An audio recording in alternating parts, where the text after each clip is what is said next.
Laurent Bonadei qui va vous annoncer sa liste de 26 joueuses retenues pour les demi-finales de la Ligue des Nations 2025 face à l'Allemagne. Laurent. Bonjour à toutes et tous. Donc pour les gardiennes de but, Mylène Chavas, Pauline Perromanien et Constance Picot. Pour les défenseurs, Selma Bacha, Lou Bogart, Elisa De Almeida, Maëlle Lacrar, Gridge Mbok, Tiniba Samoura, Wassa Sangare, Alice Sombat et Kisha Silla. Pour les milieux de terrain, Sandy Baltimore, Inès Benyaya, Lorena Fazer, Grace Gayuro, Oriane Jean-François et Sakina Karchaoui. Enfin pour les attaquantes, Kessia Bussy, Delphine Cascarino, Kadidiatou Diani, Naomi Feller, Kelly Gago, Marie-Antoinette Katoto, Melvin Mallard et Clara Matteo. Pour les questions, on va commencer par Cyril. Bonjour Laurent. Bonjour. Ça marche, oui. Est-ce que tu peux nous expliquer pourquoi avoir pris cette liste très large de 26 en préambule? Oui, en effet, j'ai préféré prendre une liste de 26 joueuses, car on joue 2 fois l'Allemagne, et on ne sait pas ce qui peut se passer sur le premier match en termes de blessures ou de suspension. Et plutôt qu'avoir à rappeler une joueuse en cours de route, je pense qu'il était important d'avoir tout le monde dès le début du stage, parce que ce qui est valable pour le premier match peut aussi l'être pour le second, même si en fonction du score du premier match et du contexte aussi, puisque le match sera à domicile, le match retour. Donc c'est bien qu'une joueuse n'arrive pas en cours de stage et puisse s'imprégner de la préparation du premier match. Alice.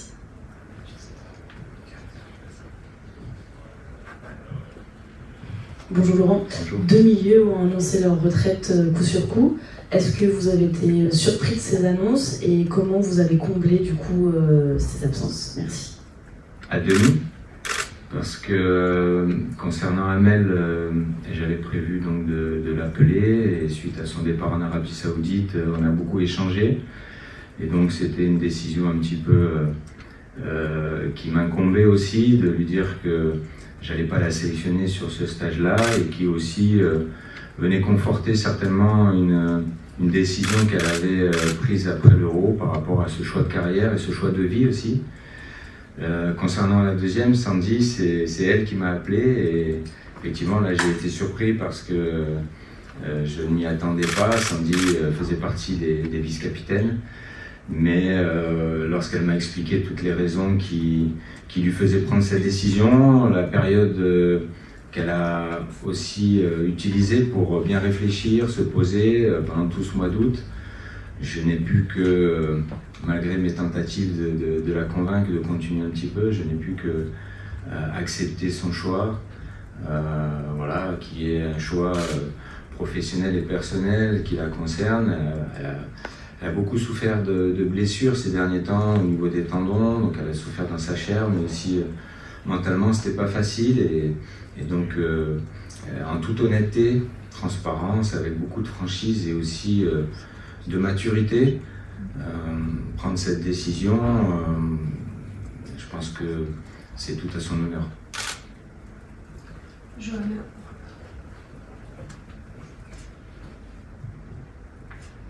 Bonjour Johanna pour Instant Foot. Dans la liste, on voit un changement au niveau de la gardienne de but avec Mylène Chavas qui est arrivée au Paris FC.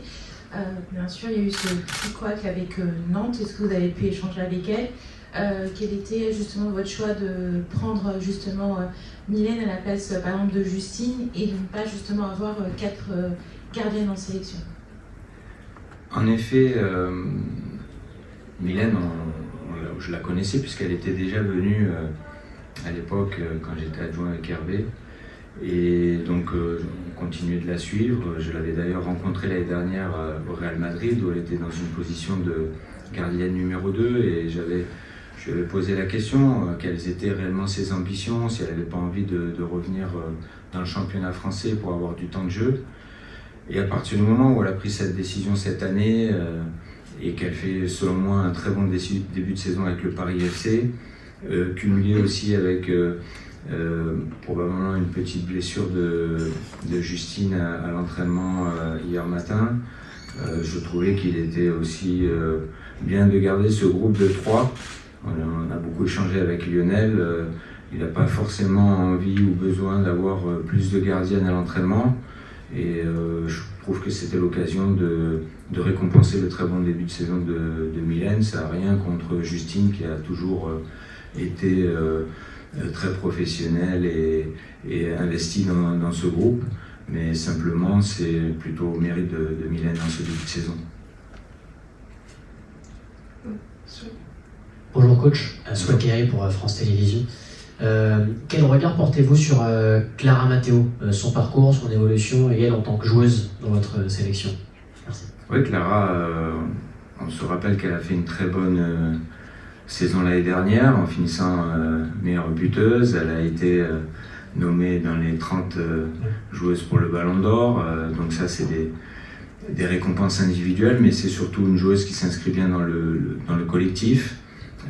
Voilà, elle a montré à l'Euro contre le Pays de Galles une très belle prestation et puis à chaque fois qu'elle est rentrée, elle a amené sa pierre à l'édifice. C'est une joueuse et une femme qui s'intègre bien dans le collectif. C'est pour ça aussi que j'ai voulu la responsabiliser un peu plus. Elle fait partie du groupe des cadres de ce groupe, donc c'est une joueuse sur qui je compte. Bonjour Sébastien pour InfoSport Plus, Canal+. Quels ajustements vous avez opérés peut-être dans le discours aux joueuses après la déception de l'Euro, et est-ce qu'on peut y voir à l'approche de ce match contre l'Allemagne une espèce d'esprit de revanche? Alors effectivement, je vais retrouver les joueuses dès lundi, après 3 mois, pratiquement jour pour jour, puisque c'était le 19 juillet. Vous savez, quand on est sur une compétition comme ça, le dernier match, à part le petit discours que j'ai fait dans le vestiaire à chaud pour voilà, rassurer un peu tout le monde, ben là on va effectivement rentrer sur un stage avec un objectif bien précis. Et donc on va se dire les choses. On a beaucoup analysé avec mon staff ce qu'on doit encore améliorer, progresser. Et du coup, il va y avoir des attentes fortes, effectivement, sur ce stage en termes d'état d'esprit, de combativité, d'investissement. Il n'y a pas tout qui est à jeter non plus par rapport à cet Euro. L'esprit de revanche, je pense que c'est une compétition différente, donc il faut réussir à switcher, même si ça reste l'Allemagne. Et donc l'adversaire qu'on a affronté pour la dernière fois, il faut qu'on soit focalisé sur notre jeu, parce qu'il y a aussi des bonnes choses, comme je le disais, notamment d'avoir marqué 12 buts en 4 matchs, c'est-à-dire une moyenne de 3 buts par match, cette phase de groupe dans un groupe difficile, où on a montré de belles choses, des jeunes joueuses qui ont su aussi répondre présentes quand on a dû faire appel à elles, et forcément évacuer au plus vite la déception, parce que quand on est compétiteur, comme je le suis, on est forcément déçu de ce résultat, mais je crois qu'il faut prendre aussi de la hauteur et du recul et pas seulement s'arrêter au résultat net, mais voir aussi la progression de cette équipe. On a franchi 4 places au FIFA Ranking aussi. Je vois, et je tiens à remercier d'ailleurs toutes les personnes qui ont déjà acheté leur billet pour le match retour depuis 3 semaines, un stade qui est déjà à guichet fermé. Donc un engouement autour de cette équipe, mais plus l'engouement est fort, plus les attentes sont fortes, et plus on se doit de montrer une belle image de cette équipe. Siani. Bonjour Laurent, Siani Dalma pour l'équipe. Juste pour avoir un petit mot sur les petites nouvelles, Ouassa Sangaré et Kisha Silla, je crois qu'elles n'ont pas encore été appelées en équipe de France. Est-ce que vous pouvez nous expliquer pourquoi vous avez convoqué? Et sur les retours d'Inès et Lorina, pareil, qu'est-ce qui a motivé cette décision, s'il vous plaît? Merci. Alors concernant Ouassa Sangaré, il faut savoir que c'est une joueuse née en 2006, qui fait partie de la génération de ces joueuses qui ont gagné le championnat d'Europe U17, mais aussi qui ont été finalistes du dernier Euro au mois de juin, sous la houlette de Philippe Joly, qui a fait un travail remarquable. Il y avait donc beaucoup de joueuses de cet effectif que je souhaitais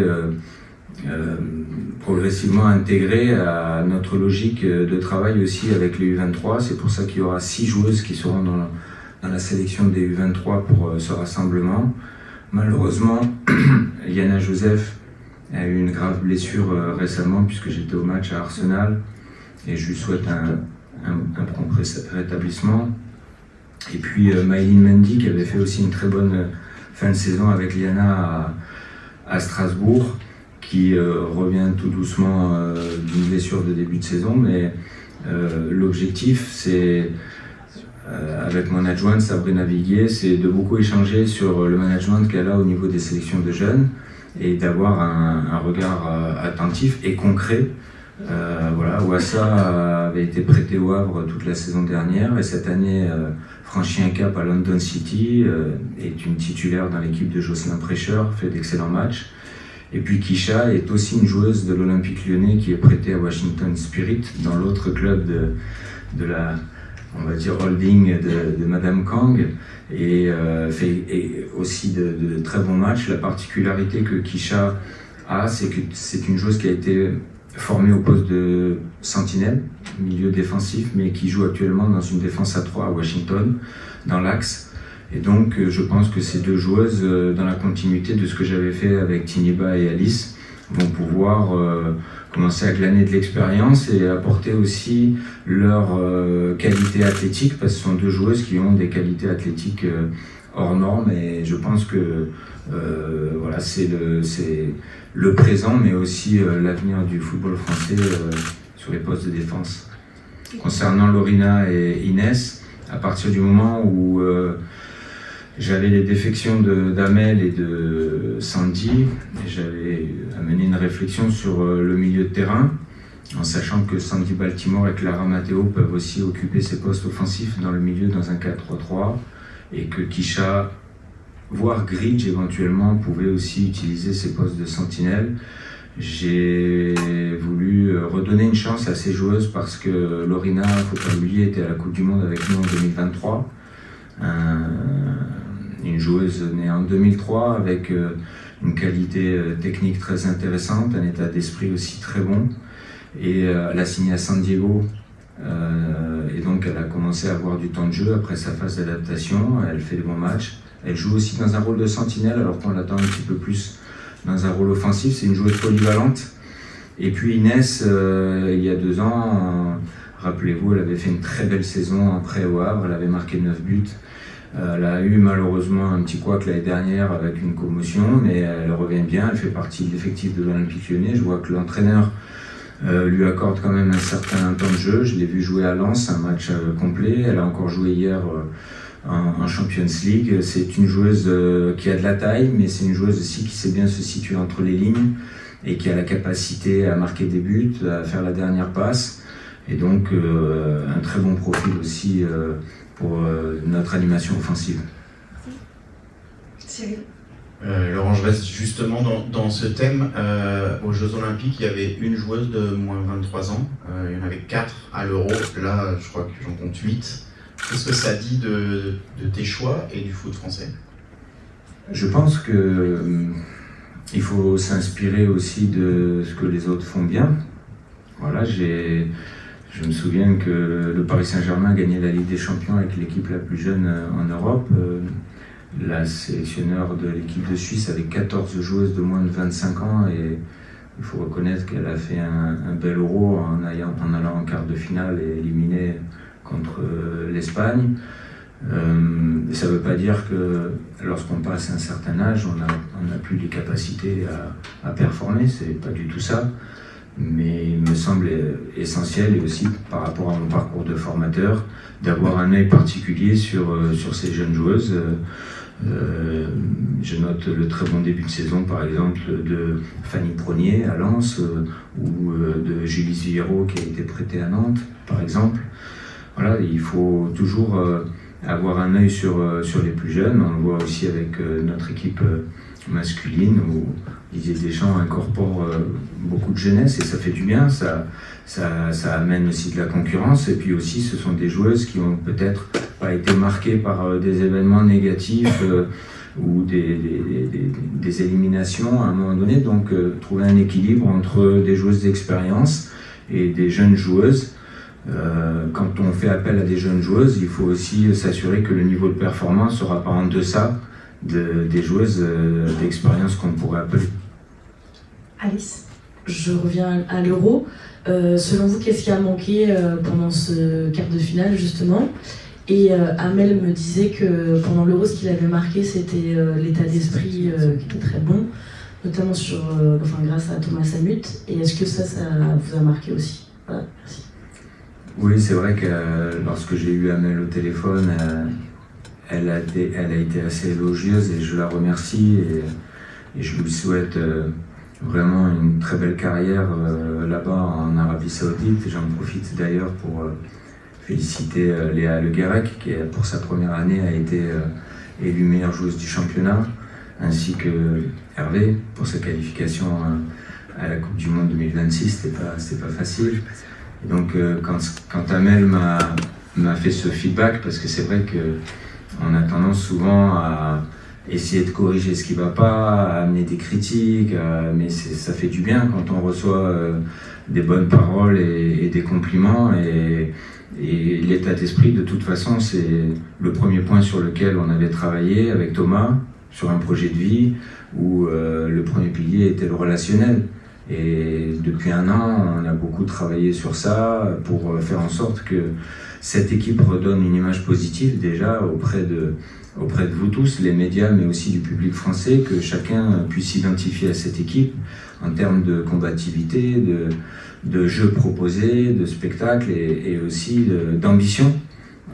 Voilà, la déception était à la hauteur de l'ambition qu'on avait lors de cette élimination sur ce quart, parce que je pense que tout le monde y croyait, nous les premiers, et je pense vous aussi. Et ce qu'il faut retenir, c'est qu'à partir du moment où on y croit, ça veut dire que quand même il y a la capacité à, et donc il faut persévérer et continuer dans cette voie-là. Bonjour Laurent, Léna Bernard pense au foot. Vous avez également rappelé Kessia Bussy sur ce rassemblement que vous aviez écarté avant l'Euro. Elle est partie à Wolfsburg depuis d'ailleurs. Qu'est-ce que vous attendez d'elle pour qu'elle puisse s'intégrer sur le long terme avec cette équipe de France? Merci. Effectivement, Kessia était dans les 24 lors du dernier stage avec nos victoires contre la Suisse et l'Islande, puisque c'est quand même, on parle de la Ligue des Nations, et rappeler qu'on a quand même gagné nos 6 matchs de poule pour être ici, là, maintenant en demi-finale, et Kessia faisait partie de ce groupe. Ça a été très difficile pour moi de lui annoncer malheureusement qu'elle était 24e, parce qu'elle aurait mérité elle aussi faire partie de cette aventure. Kessia, c'est une joueuse avec beaucoup de qualité, elle avait fait une très belle fin de saison avec le Paris FC l'année dernière. Elle a signé à Wolfsburg,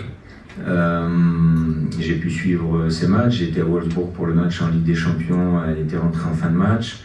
Elle est dans une phase un peu d'adaptation, mais elle progresse vite, elle apprend vite, elle a tous les compliments du staff et du board là-bas à Wolfsburg sur son arrivée. Je ne suis pas surpris parce que c'est une joueuse qui a toujours le sourire. Et je me dis que même si elle n'a que 3 mois d'expérience dans le championnat allemand, elle côtoie des joueuses allemandes. Cette petite expérience peut-être pourrait être le petit détail qui peut nous emmener pour faire la différence. Voilà, donc on ne va pas se priver de son expérience, au contraire, elle est dans un grand club à Wolfsburg et on ne va pas se priver aussi de ses qualités parce que c'est une joueuse qui a de la percussion, du dribble, une belle frappe de balle, en capacité d'être sur la dernière passe et de marquer les buts. Oui. Rebonjour coach, je rebondis quant à votre réponse sur Clara Matteo. Vous dites vouloir lui apporter un peu plus de responsabilité car elle fait partie des cadres de ce groupe. Quel est son rôle précisément dans ce vestiaire de l'équipe de France? C'est vrai que Clara, c'est une femme intelligente, tout le monde sait qu'elle a une carrière parallèle aussi en tant qu'ingénieure. Et donc, ce que j'attendais dans ce groupe, c'est pas forcément d'être l'aboyeur de service, mais plutôt d'être une personne qui va être dans l'analyse, dans la réflexion, qui va être posée dans les discussions qu'elles peuvent avoir entre elles, et puis d'apporter une vision peut-être différente de celle qui est liée au terrain. Et donc, je trouve qu'elle est assez discrète. Donc je voulais aussi qu'elle prenne un petit peu plus de leadership. Je vois qu'au Paris FC aussi, avec le brassard de capitaine, ça va lui donner aussi encore plus de confiance en elle. Non pas qu'elle en manque, mais encore plus de confiance en elle, de crédit aussi, de légitimité pour pouvoir vraiment prendre la parole plus souvent, pour exprimer des idées ou parfois faire évoluer aussi le débat avec des avis différents, ça peut arriver aussi. Et donc, en tout cas, c'est une personne extrêmement bien éduquée et qui s'inscrit parfaitement dans la logique que je souhaite avoir dans un groupe de joueuses cadres assez variées. Siani. À nouveau Siani Dalma pour l'équipe. Petite question sur une absente, Vicky Béchaud, qui fait un début de saison plutôt intéressant avec l'OL et elle joue beaucoup plus, elle rejoue. Est-ce qu'elle est rentrée dans votre réflexion? Est-ce que vous avez pensé à la rappeler ou pas du tout? Tout à fait, je me suis beaucoup posé la question. Entre Naomi Feller, Vicky, c'est vrai qu'elle fait un bon début de saison, mais comme Inès, comme Alice, qui ont un peu des temps de jeu dans un turnover avec un effectif très chargé, et je sais qu'elle s'entraîne aussi dans un effectif de très haut niveau. Donc j'ai pu la voir à Lens, elle avait d'ailleurs fait un triplé avec un très joli but. Je vois aussi qu'elle donne beaucoup d'énergie sur le terrain, sur le côté droit, dans la percussion. Je vois qu'elle ose beaucoup, elle est entreprenante, elle est affûtée physiquement, elle a le sourire. Hier, malheureusement, elle a un but refusé pour hors-jeu, mais elle était là, en tout cas, pour mettre la tête à l'endroit où il fallait.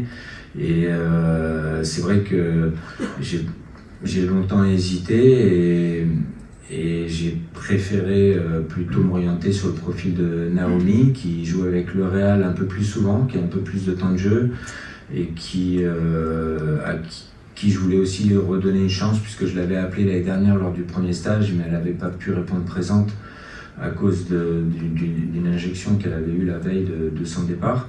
Voilà, ça se joue vraiment à très peu de choses, mais elle sera avec l'équipe des U23 et effectivement, Vicky, c'est déjà une personne que j'apprécie aussi et chaque fois qu'elle était à la Coupe du Monde avec nous en 2023, elle avait fait une très très belle Coupe du Monde, donc chaque fois qu'elle peut répondre présente, je suivrai ses prestations, effectivement. Bonjour Laurent, Anthony Reich chez RMC Sport. Je reviens une dernière fois sur l'Euro. Tu as parlé du groupe, de l'état d'esprit, du projet de vie collective. Mais toi, est-ce que tu as aussi pris le temps de faire une autocritique de ton Euro en tant que sélectionneur? C'était la première compétition pour toi en tant que sélectionneur de cette équipe de France. Sur l'approche des matchs, les choix, l'approche tactique, notamment du quart de finale perdu face à l'Allemagne. Effectivement, quand on est coach, on se doit de se faire une introspection personnelle et puis après avec les gens qui vous entourent, le staff. Moi je me remets en question le plus souvent possible pour essayer de comprendre comment s'améliorer déjà à titre personnel, mais aussi comment faire les meilleurs choix possibles pour cette équipe de France, parce que je suis au service de cette équipe de France. J'étais d'ailleurs récemment lundi et mardi avec l'Agence nationale du sport en séminaire, lors d'un premier séminaire en préparation des Jeux Olympiques 2028, avec tous les coachs de toutes les disciplines olympiques et paralympiques. Et d'ailleurs, je les remercie de m'avoir invité parce que ça a été 2 jours très enrichissants pour moi, dans le fait de faire évoluer ma réflexion sur comment aborder différentes problématiques que beaucoup de coachs ont pu connaître, notamment au JO. Mais sur mon approche par rapport à la phase de groupe et à la phase à élimination directe, je pense que j'ai appris sur cette compétition-là, et notamment sur le turnover, c'est-à-dire que sur la phase de poule où on avait fait nos 6 victoires, j'avais dit aux filles, on est dans la compétition, alors on est sur des rassemblements courts avec 2 matchs, comme c'est le cas là maintenant, et je leur avais dit, j'ai le droit à 5 changements en deuxième mi-temps, mais je peux aussi n'en faire que 0. C'est-à-dire que là, on est vraiment dans la compétition, et là, en fonction du scénario du match, j'adapterai mon coaching. Et c'est vrai que sur l'Euro, j'avais prévu une préparation difficile, avec ce dernier match contre le Brésil, qui était déjà un match très difficile, mais pour nous préparer à un groupe difficile. Je pense qu'en ce sens, ça a été une réussite. Et après, mon management et la gestion du turnover sur les attaquantes, il y a à réfléchir quand on rentre dans la phase à poule directe. Voilà, donc j'ai beaucoup échangé avec mon staff, et puis on apprend de ses échecs, hein, quelque part. On va prendre les 2 dernières questions avec Alice puis Sienne.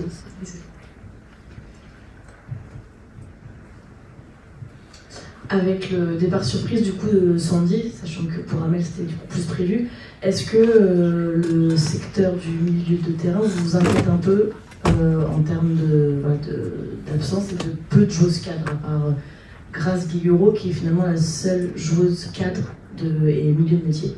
Merci.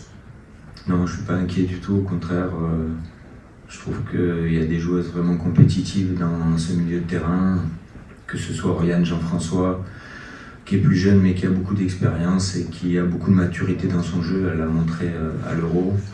Elle a fait un très bon match avec Chelsea la semaine dernière contre Twente. J'ai eu l'occasion d'échanger avec Sonia Bonpastor qui m'en dit le plus grand bien, et donc je ne suis pas du tout inquiet sur ce poste-là. Sakina et Grace et Oriane ont aussi eu l'avantage de jouer ensemble en club, donc ont une certaine complémentarité. Et puis comme je le disais, et on peut aussi retrouver une joueuse comme Gritch en sentinelle. Elle aurait toutes les capacités éventuellement à jouer à ce poste-là, ou une Kisha Silla qui peut amener toute sa puissance. Sur les postes offensifs, Sandy Baltimore et Clara Matteo peuvent aussi apporter un peu plus d'expérience, effectivement, que Inès ou Lorina. Mais à partir du moment où je fais appel à des jeunes joueuses, je ne suis pas frileux à devoir les lancer si ça devait se présenter, comme je l'ai fait à l'Euro en phase de groupe avec Tiniba et Alice, ou même Melouen, voire Lou, qui ont répondu présente. Vous avez parlé tout à l'heure de l'intérêt de prendre des joueuses un peu plus jeunes. Est-ce que vous avez pensé à rappeler peut-être des joueuses un peu plus expérimentées pour encadrer ce groupe? Je pense notamment à Clarisse Lebihan qui marche bien en Italie, ou d'autres peut-être jeunes trentenaires. Est-ce que ça vous a traversé l'esprit? En fait, on les suit, hein, toutes ces joueuses-là. C'est vrai qu'il y a toujours un dilemme, parce que il ne faut pas prendre des jeunes pour prendre des jeunes. Quand dans mon esprit je prends une jeune, c'est que j'estime qu'elle a le niveau pour être en équipe de France et qu'elle va pouvoir à un moment donné dans un match répondre présente et performer. Je pense que jusqu'à présent, les jeunes qui ont intégré cette équipe ont réussi à élever leur niveau de jeu et ont réussi à répondre présente sur des performances. C'est pour ça que ça m'encourage plutôt de me tourner vers des profils plus jeunes, parce que ça permet aussi de se projeter sur un projet à moyen terme, on va dire Coupe du Monde 2027. Et puis après, il faut aussi garder une certaine continuité dans le groupe et ne pas non plus toujours tout bouleverser en rappelant des joueuses. Et puis si c'est pour rappeler une joueuse sur un rassemblement et puis ne plus la rappeler après, c'est comme un feu de paille, et puis c'est donner beaucoup d'espoir pour après finalement une grosse désillusion. Donc je trouve qu'il y a un travail qui est fait auprès de la TTN et auprès des sélections de jeunes qui est très bien fait, et moi je me tourne un peu plus sur ça. Il y a, comme je le disais, je le répète, cette génération 2006 qui est très prometteuse. Ça ne veut pas dire qu'elle va nous apporter toutes les satisfactions, mais mon rôle, c'est aussi, à un moment donné, de montrer que la porte est ouverte, qu'il y a une vraie passerelle aussi avec les U23. C'est pour ça qu'entre les deux effectifs, il y a 7 joueuses de cet effectif-là, qui a quand même fait finale du championnat d'Europe au mois de juin, qui seront concernées par les rassemblements U23 et A, afin de aussi les évaluer, de voir comment elles vont progresser, comment elles vont avancer dans le football international, parce que Prenons l'exemple de Julis Viero, par exemple, qui est arrivée à Nantes et qui fait des bonnes choses. Voilà, comment va-t-elle se comporter maintenant sur les matchs internationaux U23 et pas U19 Alors, on peut toujours se dire, oui, mais une chose d'expérience, elle va amener son expérience, effectivement, et puis elle va au milieu du terrain, notamment avoir la capacité à faire les meilleurs choix. Je ne suis pas l'entraîneur ou le sélectionneur qui a peur forcément d'une erreur d'une jeune joueuse. Je pense que l'erreur fait partie de la progression et je l'accepte en tant que telle, c'est-à-dire qu'à partir du moment où je fais appel à des jeunes joueuses ou des joueuses pour qui ça peut être la première sélection, j'ai intégré au fond de moi qu'elles peuvent être en capacité peut-être de faire une erreur. Si dans ma tête je me dis, ou je lui dis à la joueuse t'as pas le droit à l'erreur, comment va-t-elle oser, comment va-t-elle être libérée, comment va-t-elle pouvoir performer? Donc je suis plutôt dans cette logique-là. C'est-à-dire que les trentenaires, elles n'auront pas forcément leur chance, même si elles sont performantes, celles qui ne sont pas forcément venues souvent. Non, ça ne veut pas dire que la porte est fermée. Ouais.